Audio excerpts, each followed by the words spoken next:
S S P Hyderabad Abdussalam Sheikh کے احکامات کی روشنی میں 20 سیکشن پولیس کی اشتہاری اور روپوش ملزمان اور سماجی برائیوں میں ملوث ملزمان کے خلاف کارروائیوں کا سلسلہ جاری۔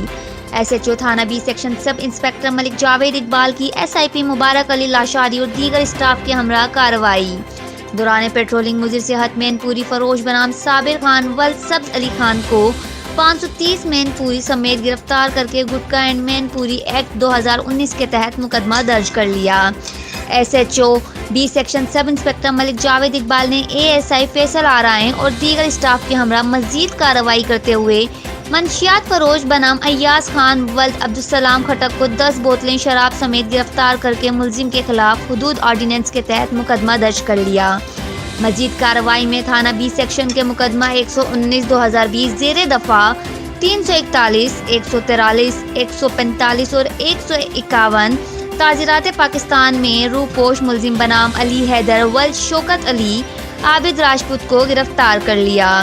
رپورٹ کر رہے ہیں کرائم رپورٹر رانا دلشاد آن نیوز حیدرآباد۔ لائک کریں، کمنٹ کریں، شیئر کریں اور بیل آئیکن کو پریس کرنا مت بھولیں۔ دیکھتے رہیے آن نیوز۔